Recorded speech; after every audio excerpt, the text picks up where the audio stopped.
different locations on different programs, and they will be sharing a lot of their experiences with you. As you will note, we are going to go ahead and record this meeting so that we can share it later. You should have a permission screen that popped up to allow us to continue. And we have some questions that we'll be asking our panelists this evening, but mostly we want you to be able to ask whatever questions you have about study abroad. So we will start with some brief introductions. And as we're doing our introductions, you can feel free to put any questions that you may have into the chat box, or you can unmute your microphones during the presentation. So I would like to now introduce our study abroad advisor, Allie Reed. Allie is a really important part of our office, as she is the person that students work most closely with when they are getting ready to study abroad. So for those of you that are looking at study abroad, you'll get to know Allie pretty well, and Allie will be introducing our panelists tonight. Hi guys, I'm Allie. Some of you might have met me before, but I am, like Gail said, the person you'll be talking to once you decide to study abroad, or even if you just need help finding a study abroad program that fits you. Today, we have 3 study abroad leadership team members. These are study abroad alums, and they're here to help you answer any questions you have about studying abroad. So first, I'll have Maddie introduce herself. Yeah, so I'm Maddie, senior here, business major, computer science minor, and I was abroad in Rome, Italy, last spring semester. And next, we have Kara. Hi everyone, my name is Kara Orbell. I studied abroad in beautiful Valencia, which is what is behind me. I am an international business major and a Spanish major, and I'm a junior on campus. And I actually won the International Education Week video, so check it out if you haven't seen it. Yes, definitely check out her video. It's very good. And then we have Jordan. Hi, I'm Jordan. I'm a senior at St. Norbert College, and I studied abroad last spring in Toledo, Spain, and I'm a biology and Spanish major.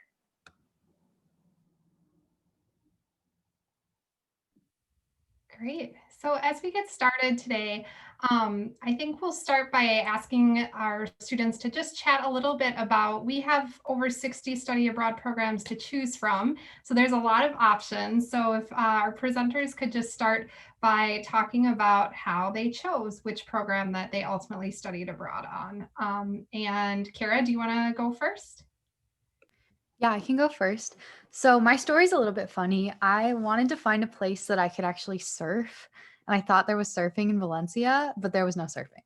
But I wanted to pick a smaller city, so it ended up working out, and it was a really perfect place for me. The program was really nice. I was with kids from pretty big schools, but it was a really nice change just because St. Norbert doesn't really have that feel. And then the city was nice because it was easy to navigate, but it was also like the urban feel that I've never had before. So it was a really good balance.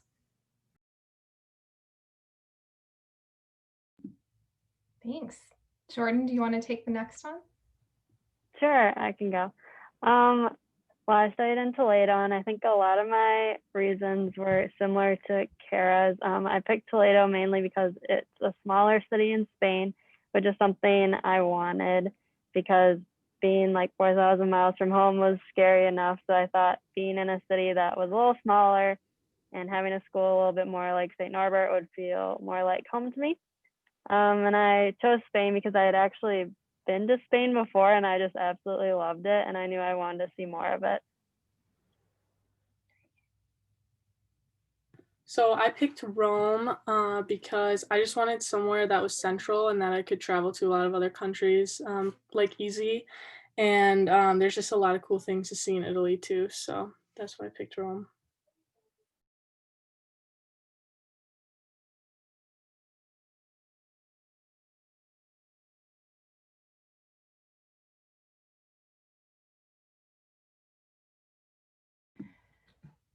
So often students think about when they're studying abroad, I don't know if I can do this. And there's usually a few reasons why, which are probably some of the reasons that all of you experienced as well. And usually it comes down to something about either academics, if they can take courses that they need to, money, how much is this going to cost, or I can't afford it, and I have too many commitments on campus. I can't possibly get away for that period of time. So we don't have to take those in any particular order, but maybe we could start talking a little bit about what that looked like. Maybe we'll start with academics, what your courses looked like, what you were able to take, and how you kind of fit it into your degree programs. So I was in 5 classes over in Rome, and I found them to be a lot like here. They had a little bit more focus on lecture rather than application, but I found it to be pretty similar. And it's very nice because on the study abroad like website, they have a list of like pre-approved classes that and like what they transfer back to here. So I found it pretty easy to be able to find what classes I needed and how I could fit that when I was abroad. So for me, I've had a pretty wonky time at St. Norbert because I did the gap experience my freshman year. So I was really nervous about being able to fit everything in. And when I was in Spain, I actually decided to double major because I was able to fit it in regardless of being abroad. So it's actually really easy to be able to fit in your classes. St. Norbert makes it really easy to be able to take a lot of core classes. Like my boyfriend studied abroad as well, and he was able to graduate in 3 years while studying abroad.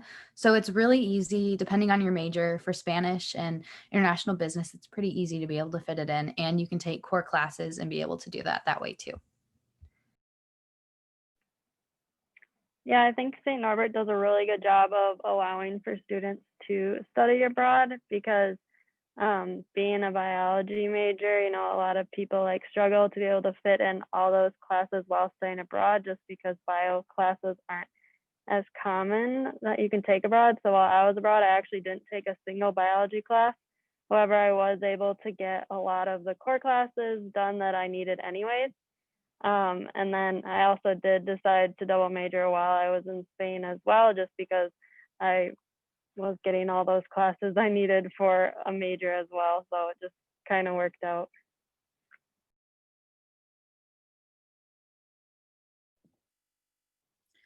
One question that I get a lot from students is what housing is going to be like there. So obviously when you're here at SNC, we have a lot of student housing, but I know all of you kind of had a different housing situation. Talk a little bit about what housing was like on your study abroad program.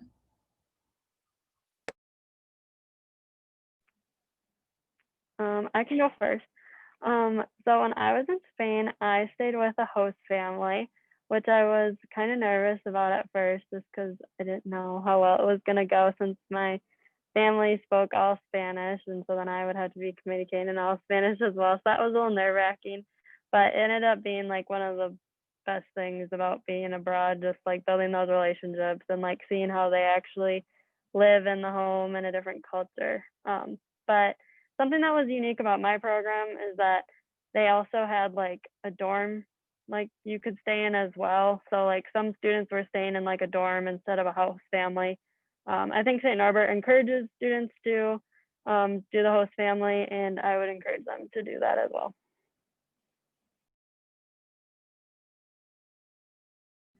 I can go next. So I also stayed with a host family. This was my second experience with a host family.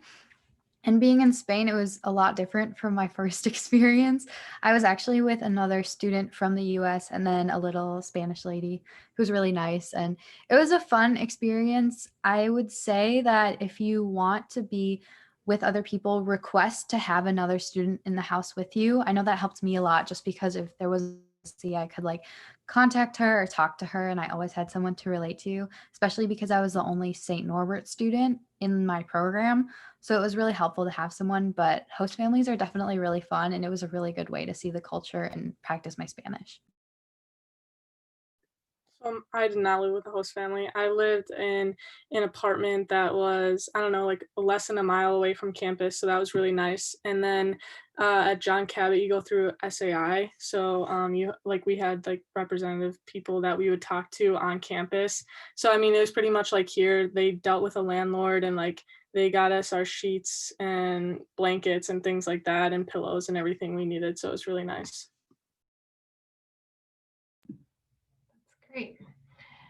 So one of the other things we had mentioned was talking a little bit about finances and how you could afford to study abroad. And maybe not just talking about actually paying for the program, which is important, but if you used any scholarships, and then what you did for things like spending money and what that looks like for you. And Maddie, do you want to start this one? Yeah, for sure.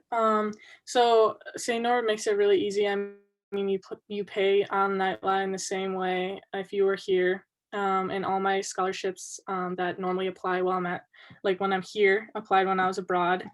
So that was, I mean, that was a really easy process. And then for spending money, I worked extra hours, like the winter break before I went, and I made a budget for every 3 weeks that I was there, and I had, like an Excel sheet. So I had like emergency, like fun stuff, groceries, things like that, and that really helped me. And I actually found that I thought I was going to be spending a lot more than I did, and things kind of were a little bit cheaper there too, which helped. But yeah, budgeting really helped me out a lot.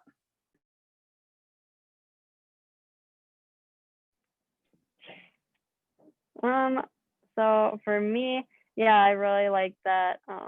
I paid the same amount for my program abroad as I would if I were a student at St. Norbert, which I realized I'm really thankful for because there's a lot of kids from different schools who had to be paying a lot more than they normally did, and that seemed to like stress them out a lot.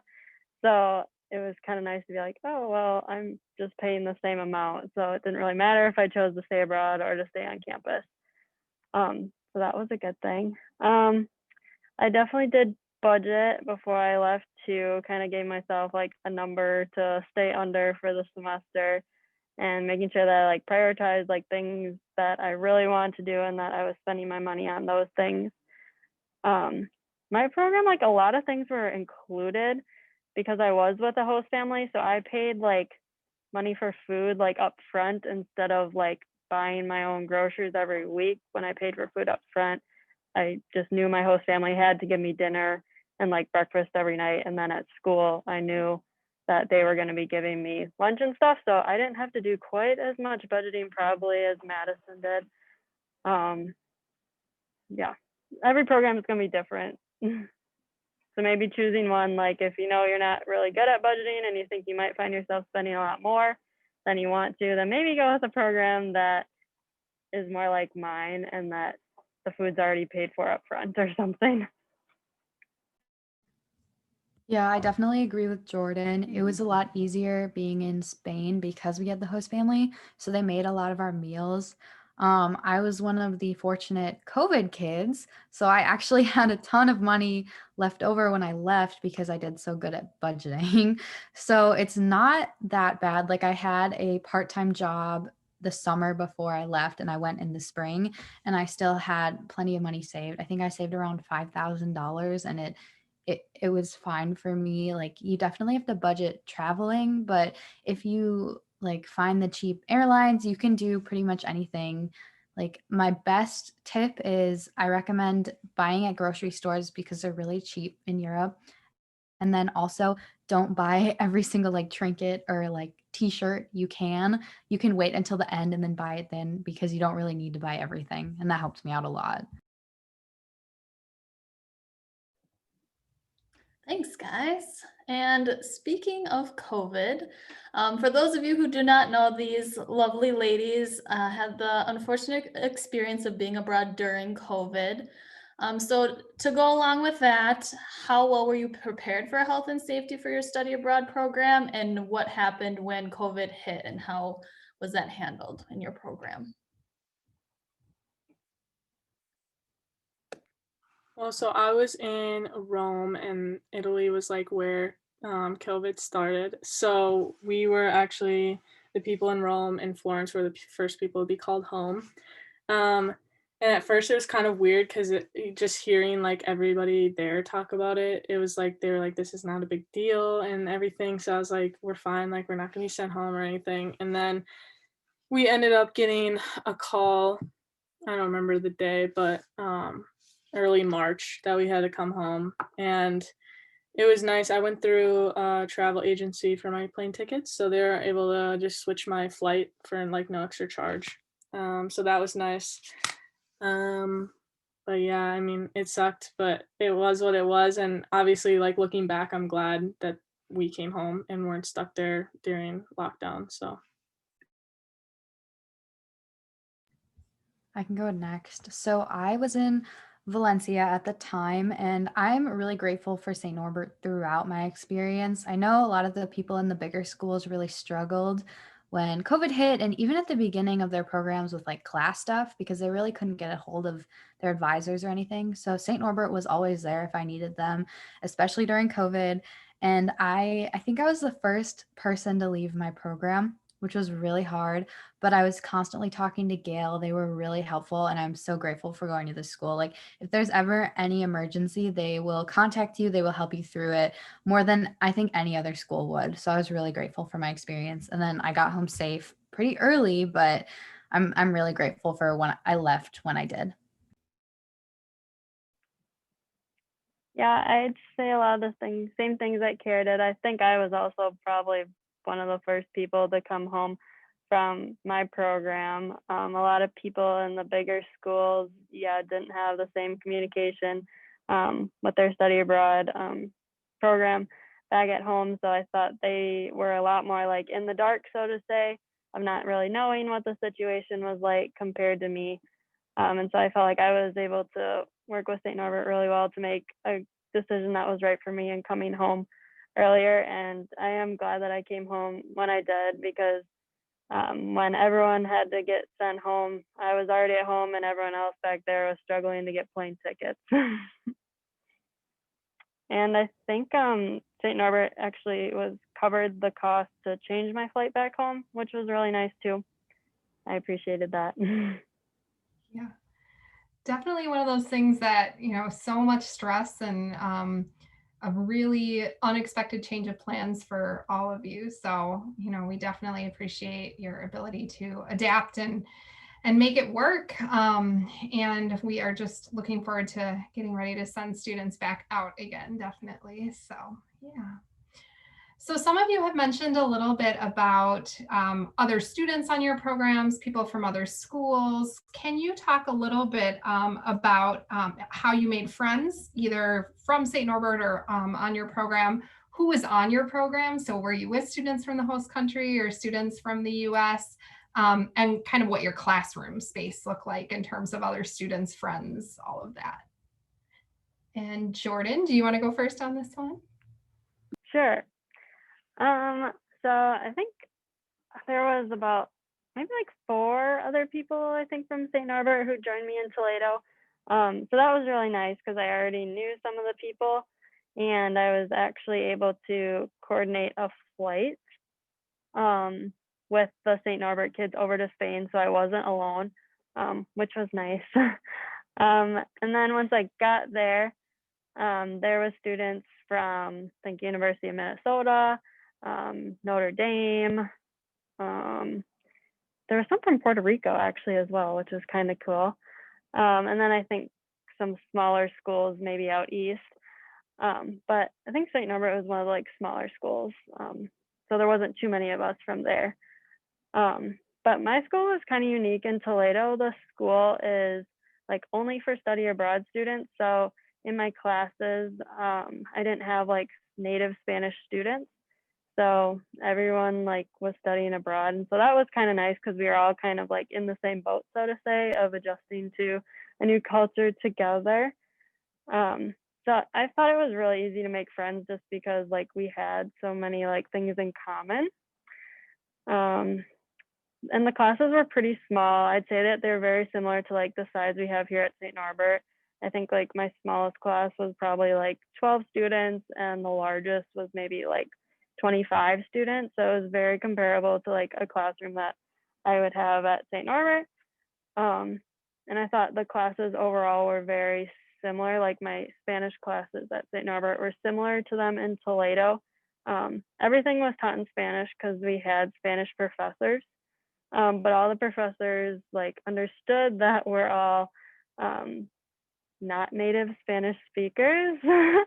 um, they still like had heavy accents and stuff like that, but they were very like understanding and like willing to like repeat things for us or like slow something down if we needed to. So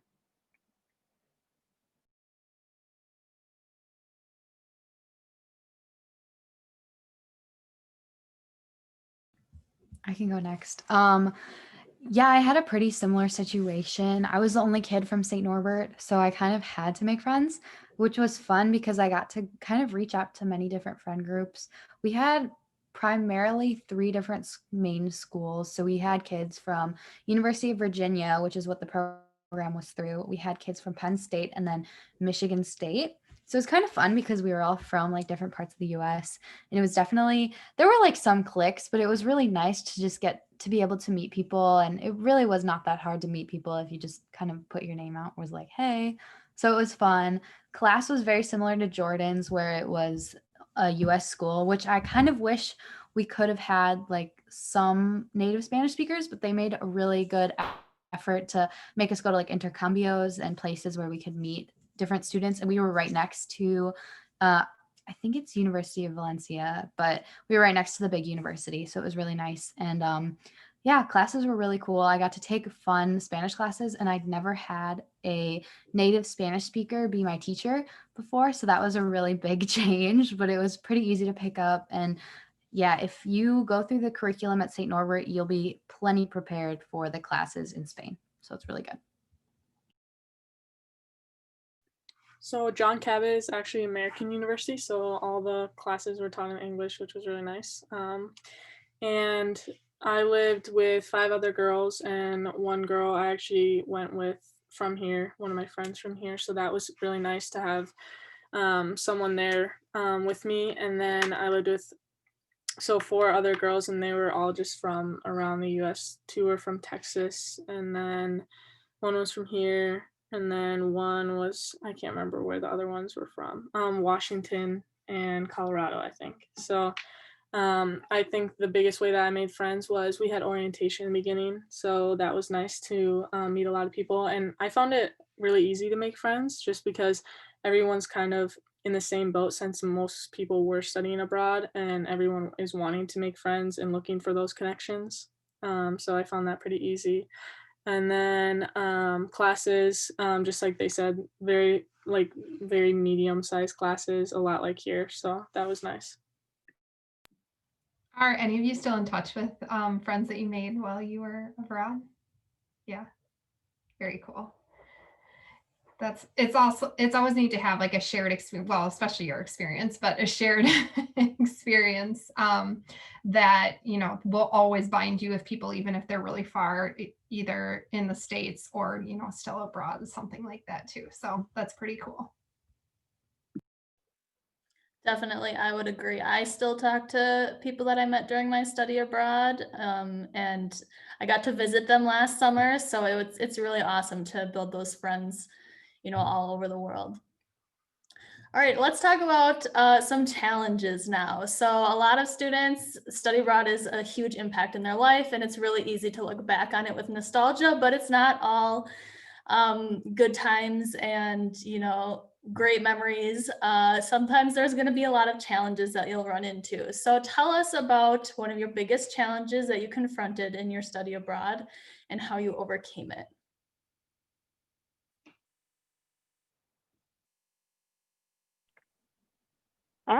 Well, mine's probably pretty predictable, but I got homesick when I was abroad, especially at first, just because everything was so different. And I think I was like realizing, that the semester at St. Norbert was starting and I like wasn't with my normal friends back at home. So I kind of felt like I was missing out in a sense. However, I really wasn't missing out because I was in Spain. So I don't know why I was really thinking that, but at the time that is kind of what you think.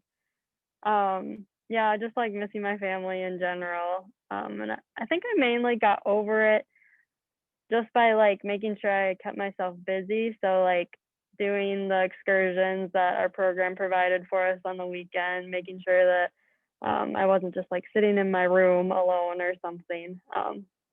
Just keeping myself busy and giving myself those opportunities that I normally don't have at home, I think really got me through it. I think one of my biggest challenges was just like the change in culture. Like I had never been out of the country before either, so I didn't really know what to expect.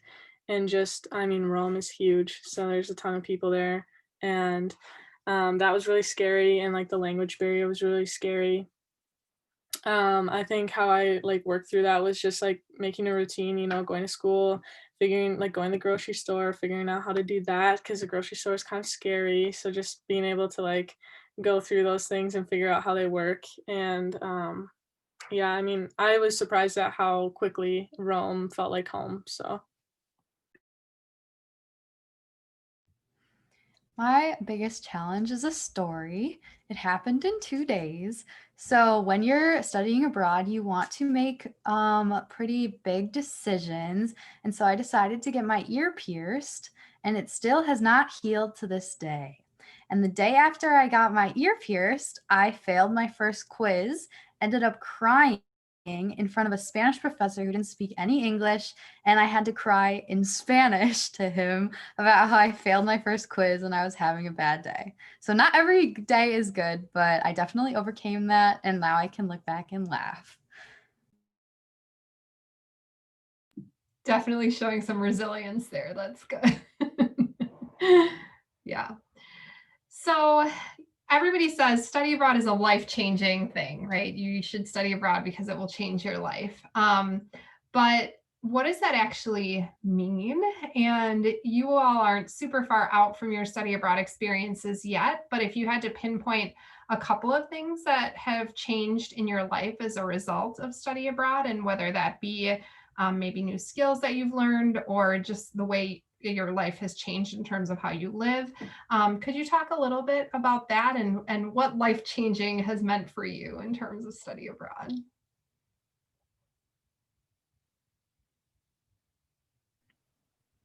I think overall I have more confidence in myself. When you study abroad, you're kind of on your own and you have to figure things out for yourself. And sometimes that means confronting people or not being afraid to, ask for directions or something like that. And so I think in those ways, I'm definitely more self-sufficient and willing to put myself on a limb in order to make sure things get done, so to say. Which in the past, I'm definitely more of like a timid person and wouldn't necessarily put myself out there in those ways to get answers. So I think in that way I've changed a lot. Um, let's see. Overall, I just like to live life with a more open mind, I guess, too, like being open to taking adventures and risks. Because you never know when opportunities are going to be taken away from you. Like COVID kind of took away the rest of our experience abroad. So just living life in the moment, I think, is a big thing too.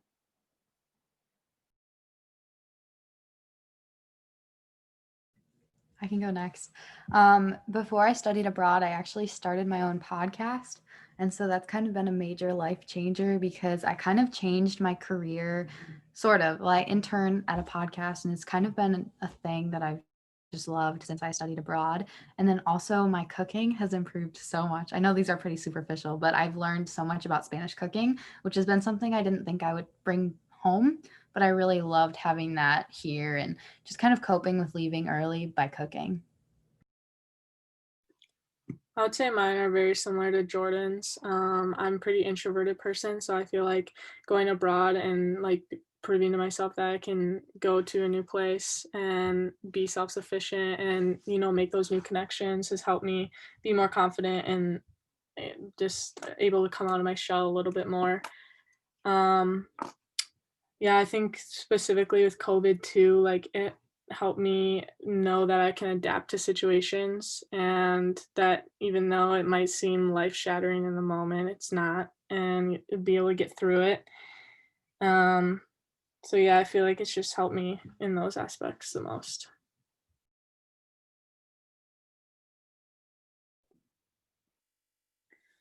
All right, now I have a really hard question for you all.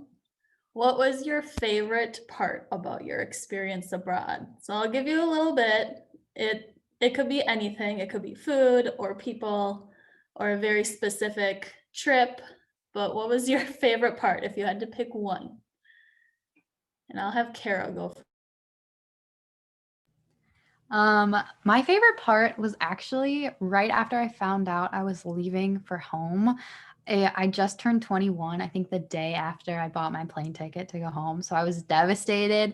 And I woke up that morning and I started crying. And my host mom was like, "No, you're not ruining your 20th birthday. You're going to go out there and you're going to have fun this entire day."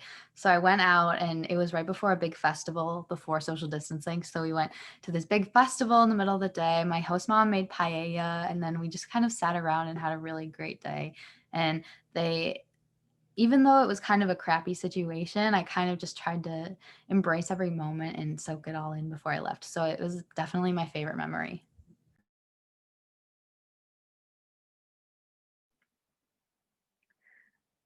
Okay, so one of my favorite memories from Spain, um, it was what kind of like Kara's, it was on my birthday when I was abroad. And I really like to run and just like be active. So I told myself that on my birthday I was gonna go for a run.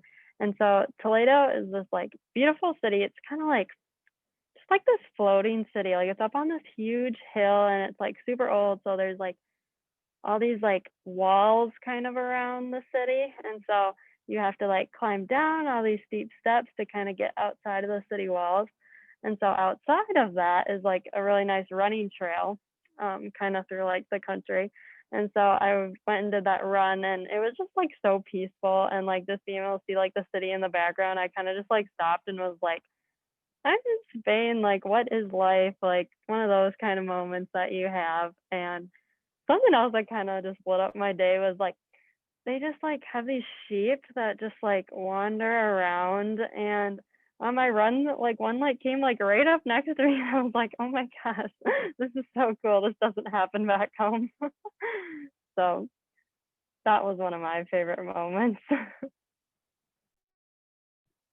I think that my favorite memory was right like in the beginning when I first got there and we went on an ancient Rome tour, which is a thing that our SAI program like put on for us. And it was just really cool like to be able to see all of the things that like you see in the movies and like you hear about, to actually be able to see it for yourself. And I just remember like all the streets in Rome are super narrow, everything's like really tall around it, and like these like the Trevi Fountain and the Pantheon and things like that, they're just like literally like built into the city, which is like super cool. Like it's not like this huge area, like it's literally just like apartments, and then it's like the Pantheon.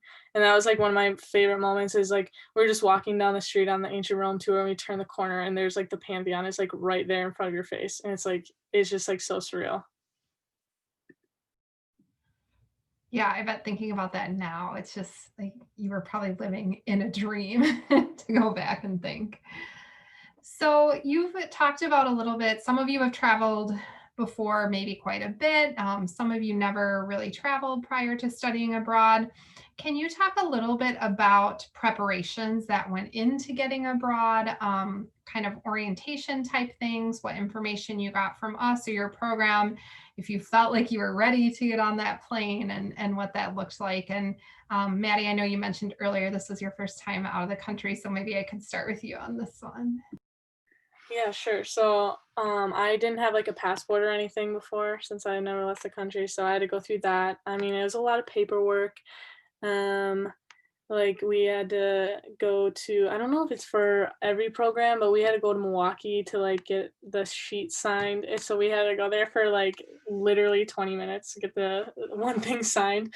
But I mean that there's a lot of just like little things like that, but I mean in hindsight it's not a big deal. What getting on the plane, I definitely don't feel like I was ready, but like it was just like a mental thing, like personally for me to get over myself. I know like our pre-departure meeting with the study abroad group was really nice. They had the students pretty much lead it and talk about their experiences, and we got to break into groups. And I know I talked to somebody who actually went to John Cabot, so that was super nice. Got all my questions answered, and there's always, Allie was always really helpful with answering all my questions. And so, I mean, I think they did a great job. Like, I didn't feel like blindsided with anything, like, besides like mentally, like paperwork wise and things like that. I was very prepared. So, Yeah, the visa process is not the most fun in Spain. I think, I don't know. Yeah, I don't know which is worse, Spain or Italy, but you all can talk about that too.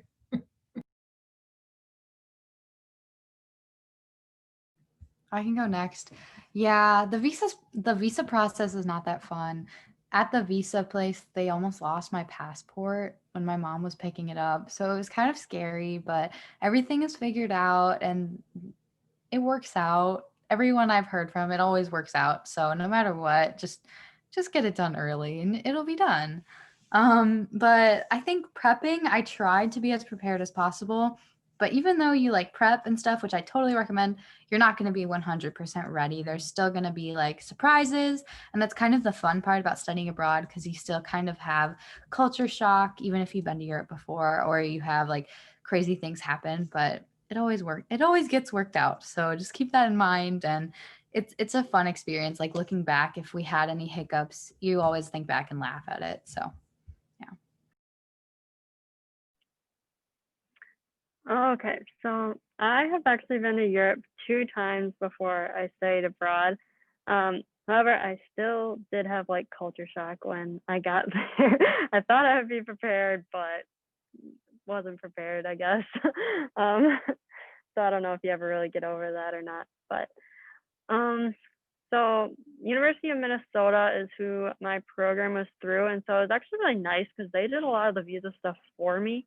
I just had to fill out like an initial form, and then I gave that to them, and then they took care of like going to get the visa like all figured out, and then I think they just like sent it back to me or something. Like I had to send them my passport in the mail, but then they sent it like back to me once the visa was figured out. So that was really nice because then I didn't have to drive all the way down. I think I was gonna have to go to like Chicago or something otherwise to get it like figured out. So that was nice that they were able to take care of that for me. But yeah, otherwise the pre-departure meeting that St. Norbert set up was also very helpful. I really liked being able to talk to someone who had been on my program before. At the time when he was like talking about all these professors I was gonna meet and all these like landmarks outside of school, I had no idea what he was talking about. But then once I got there, it made a lot more sense, and I was thankful that I got to talk to him. Yeah, so I think overall I was pretty well prepared. I wasn't too nervous about like getting on the plane because I've traveled internationally before and I had people from St. Norbert with me. So I kind of figured if we all screwed up, we at least screwed up together. That's a good philosophy in life, I think. So, yeah. I'm really glad to hear that the visa process, while annoying, like we said, was kind of a blip in your radar, looking back on it, because in your group, actually, it was Jacob, Kara, who came up to me because he was frustrated that he couldn't get his visa appointment. And he actually asked me, is it even worth it? Should I go? And I said, I know this is very frustrating, but I promise this will get figured out and it would be worth it. So hang in Yeah. there, we'll help you. Yeah, it was fun having Jacob around because I studied abroad at the same time as my boyfriend, and we had very different experiences because I'm like, get everything in, like we're gonna do it right away. I think I got my application done like I think a week before school even started. So I was crazy, but then he's super last minute. So even if you're last minute, like he still got to study abroad. He did everything fine and he did it. Everything worked out. That's great. So we do have one closing question to float to you, but before we do that, we want to open it up to the participants that are on, any of our audience members. If folks have questions we haven't gotten to, again, you can feel free to put them in the chat or just unmute your microphone and ask away. These are our best experts here.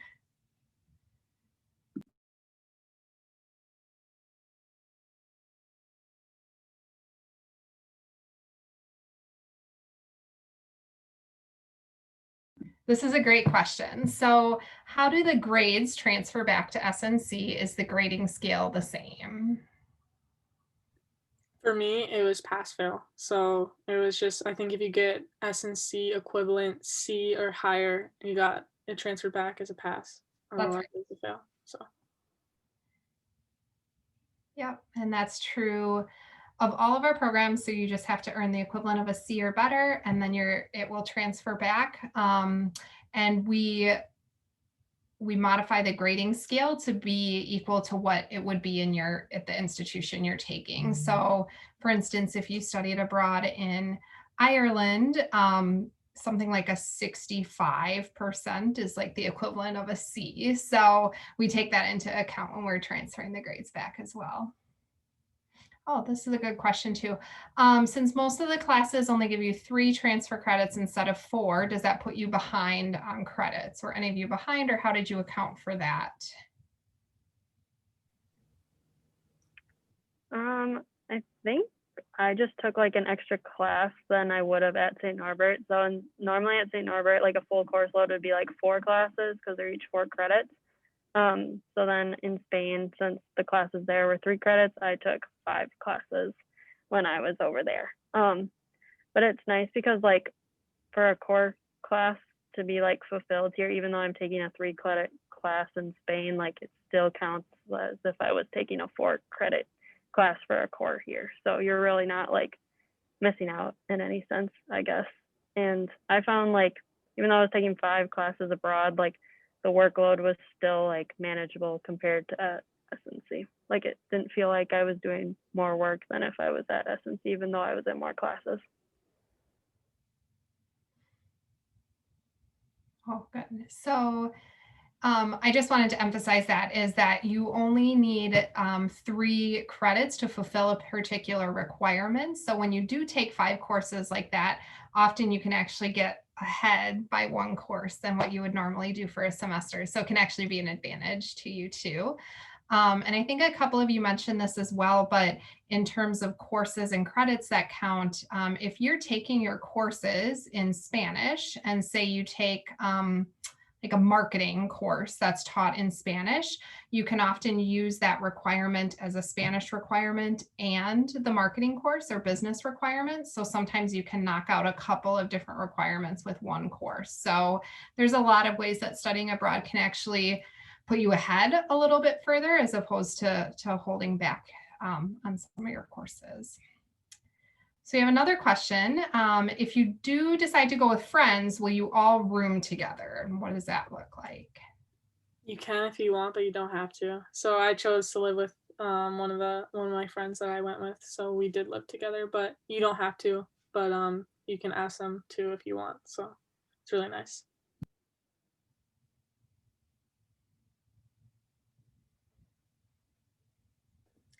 I actually only talked to one of our partners in Ireland who told me that they will not give rooming preferences, but most of our partners do let you pick your roommate if you're going with friends.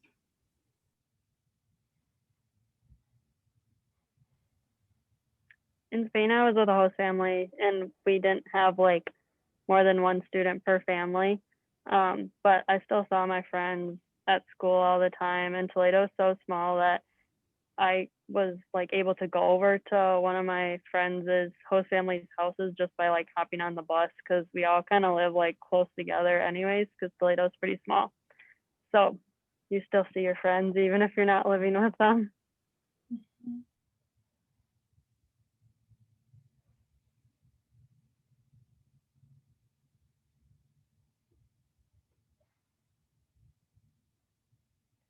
Okay, we'll leave the chat open in case any other questions come in, but we're going to give you one last question to answer for the group. And that is, if you had one piece of advice for students that were thinking about studying abroad or considering study abroad, what would your advice be to them? I would just tell them to do it. You'll never get an opportunity like this again. And whether if you think that you can't do it, I promise you can. You'll be able to get over any mental blocks or anything like that, mental challenges that you have. I think you'll be able to work through it, and it's definitely it's worth it. to get through those. So I think especially right now because of COVID, a lot of students might have a lot of doubts, but given how great our school is with responding to COVID, it's 100% worth it. Even if your program looks different, like go do it. Even if you're terrified, you will grow so much with being in an uncomfortable situation that it's 100% worth it. Yeah, I agree with what they say. You should just like get out there and do it. There's a lot of times in my head where I was like, do I really want to do this? Am I really doing this? What am I doing? But you just kind of got to push through that. And then I'd also say like, don't be afraid to like go off on your own and make sure you prioritize like your opportunities that you're getting. Like, don't just go with one group to see this one thing if like you don't really want to see it. Like, don't waste your weekend on something that you don't want to do. Like, even if it means like traveling by yourself or something, or find someone else who wants to do what you want to do, because you only have so much time there and you want to make sure you get to do what you want to do. So a little shameless plug, because Kara mentioned it at the beginning, but I just popped into the chat the link to her award-winning video about her experience. So it's fun to check that out if you'd like to. And then Allie, do you want to just talk about what people should do if they're ready to set up an appointment or talk to you about study abroad or where they can get more information? Yes, of course. So if you want more information or you want to set up a virtual advising appointment with me, I have Google appointments on my Google Calendar. So I'm going to drop in our website too. It's snc.studioabroad, not studyabroad.com. And I have a virtual office on there where you can click on the link and sign up for an advising appointment with me. You can search through the website. I know our website has a ton of programs with a ton of information, so feel free to reach out and say, hey, where do I start? I'm looking for costs, or I'm looking for, how courses transfer. I'm more than happy to help you with that. And then my email too is just first name, last name, as always. I'll put that in there too. If you just want to shoot me an email with a quick question if you don't have time for an appointment. But definitely come in, talk to me. Don't feel like you're pestering me. It's my job. I love helping you try to figure this out. And yeah, we hope to see you all soon and send you somewhere. I really want to send you guys somewhere. Yeah, we're very excited. We are currently planning for summer 2021 programs. So we have applications open for those programs. And then in early December, we will be opening applications for fall 2021. So hopefully we will be resuming all programming by that time. But we will be working with any applicants through the process to kind of talk about what the COVID world looks like when you're applying to study abroad. So we'll walk through that with you as well. May global seminars are still being planned and going forward for now. So we are planning to resume all programming in May 2021. Yeah. Great. Well, we want to thank you all for joining us tonight. It was great to have so many folks on the Zoom, and do follow up with us with anything else. And thank you so much to our panelists, our experts. These are our best folks that can talk about their experiences. And I'm sure if you have any specific student questions, you can connect with either Allie or I, and we can connect you with our student presenters as well. So I hope you all have a good night. And again, thank you for joining us. Thanks.